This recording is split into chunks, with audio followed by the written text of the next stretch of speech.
रात का अंधेरा हिमाचल प्रदेश के सूर्याखेत नाम के छोटे से गांव में गहराता जा रहा था। गांव के चारों ओर ऊंचे देवदार के पेड़ खड़े थे और घना जंगल हर दिशा में फैल रहा था।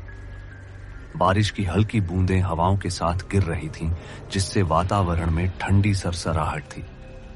गांव के मिट्टी की संकरी सड़कें, पुरानी झोपड़ियां और एक पुरानी हवेली इस अंधेरे में और भी रहस्यमय लग रही थी।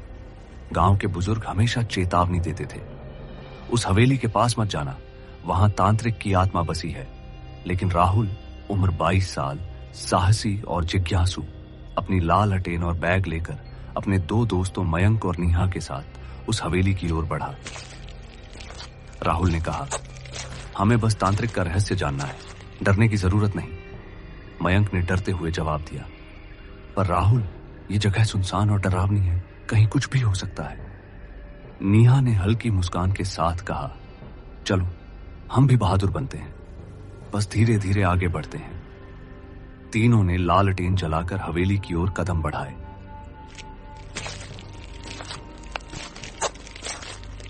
बारिश की बूंदें उनके चेहरे पर गिर रही थी। हवेली के बाहर से कोई आवाज नहीं आ रही थी, सिर्फ पेड़ों की सरसराहट और उनके खुद के कदमों की आवाज थी। मुख्य द्वार आधा खुला था। हवेली की दीवारें पुरानी थीं, खिड़कियां टूटी हुई और दीवारों पर कई साल पुरानी तांत्रिक की तस्वीरें और मंत्र लिखे हुए थे। राहुल ने किताब निकाली और मंत्र पढ़ना शुरू किया। मयंक और नीहा उसके पीछे खड़े थे। जैसे ही वह मंत्र पढ़ रहा था, हवेली के एक कोने से तेज हवा चली। नीहा डर के मारे चिल्लाई, राहुल, यह आवाज कैसी है? राहुल बोला, शांत रहो, शायद हवेली की पुरानी दीवारें हैं, ध्यान लगाकर मंत्र पढ़ो। कुछ देर बाद एक धुंधली परछाई सामने प्रकट हुई। यह तांत्रिक की परछाई थी। तीनों की सांसें थम गई। तांत्रिक ने धीरे धीरे हंसना शुरू किया। हवेली का दरवाजा अपने आप बंद हो गया। राहुल ने मंत्र पढ़ना जारी रखा। परछाई धीरे धीरे उनके चारों ओर मंडराने लगी। मयंक ने कांपते हुए कहा, हम यहां से नहीं निकल पाएंगे। नीहा ने डरते हुए थपकी दी, राहुल जल्दी करो। राहुल ने जोर से मंत्र पढ़ा। परछाई गायब हो गई। तीनों ने राहत की सांस ली, लेकिन फिर हवेली के फर्श से खड़खड़ाहटें आने लगी। तांत्रिक की असली आत्मा सामने आ गई। उसके हाथ में प्राचीन ताबीज था। राहुल ने किताब खोलकर मंत्र पढ़ना शुरू किया। परछाई फिर से हंसने लगी और हवेली में बिजली चमकने लगी। तीनों को लगा उनकी रूहें कांप रही हैं। परछाई धीरे धीरे उनके चारों ओर मंडराने लगी। मयंक ने कांपते हुए कहा, राहुल, अब तो यह बहुत तेज हो गया है, हम कैसे बचेंगे? नीहा ने हिम्मत जुटाकर कहा, राहुल जल्दी करो। राहुल ने मंत्र का अंतिम चरण पढ़ा। अचानक हवेली की दीवारें कांपने लगीं। परछाई जोरदार आवाज के साथ गायब हो गई।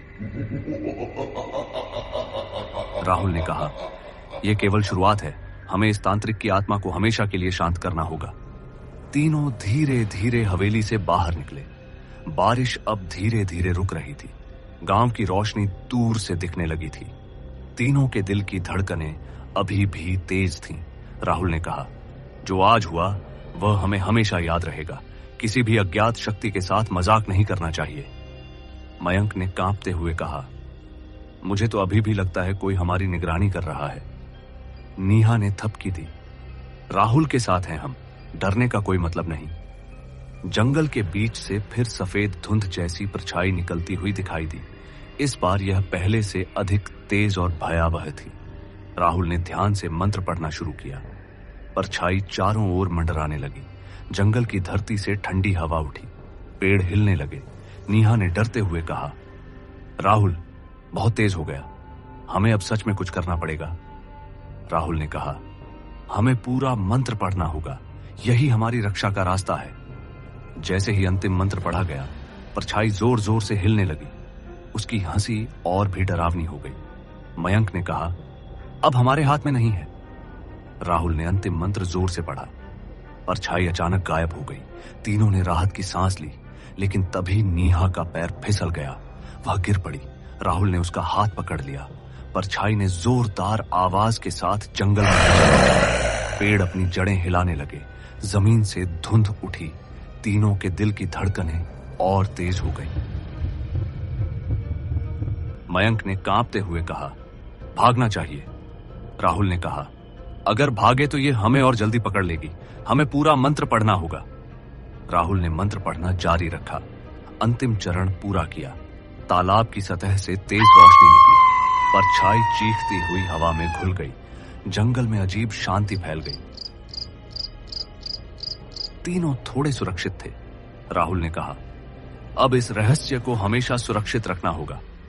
नीहा ने कांपते हुए कहा, चलो गांव लौटें, मैं अब और डर नहीं सह सकती। मयंक ने सिर हिलाया। तीनों ने तय किया कि तांत्रिक की असली शक्ति का स्रोत ढूंढेंगे। तालाब के पास पहुंचे। तालाब की सतह पर वही धुंध और चमक थी। राहुल ने बताया, यह तांत्रिक की शक्ति का केंद्र हो सकता है। नीहा ने डरते हुए पूछा, क्या यह सुरक्षित है? राहुल ने गंभीर स्वर में कहा, हमें यह करना ही होगा, नहीं तो यह शक्ति फिर लौट आएगी। तीनों ने तालाब के किनारे बैठकर जड़ी बूटियां और ताबीज रखे। राहुल ने मंत्र पढ़ना शुरू किया। तालाब की सतह से लाल और काली रोशनी उठी। तांत्रिक फिर प्रकट हुआ। उसकी आंखों में आग और हाथ में ताबीज चमक रहा था। नीहा ने कांपते हुए कहा, बहुत तेज हो गया। राहुल ने अंतिम चरण पढ़ा। परछाई फिर से तेजी से उनके पास आई।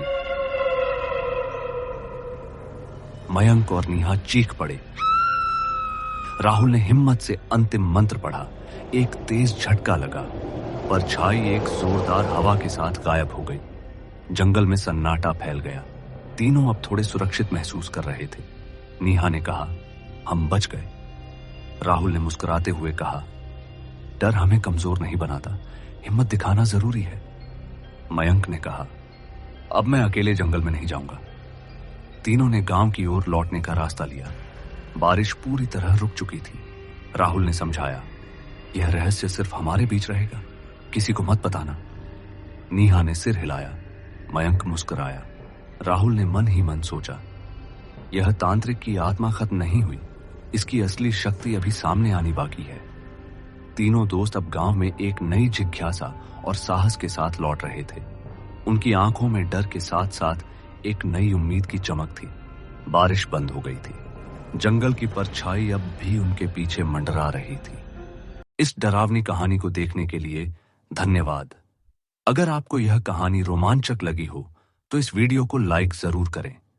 हमारे चैनल को सब्सक्राइब करें और बेल आइकॉन दबाएं ताकि आप हमारी अगली डरावनी कहानी मिस न करें। आपकी राय हमारे लिए बहुत महत्वपूर्ण है। नीचे कमेंट में बताएं कि आपको यह कहानी कैसी लगी और आप कौन सी अगली कहानी सुनना चाहेंगे। इस वीडियो को अपने दोस्तों के साथ शेयर करें जो भूत प्रेत की कहानियां पसंद करते हैं। याद रखें, कुछ रहस्य ऐसे होते हैं जिन्हें उजागर नहीं करना चाहिए।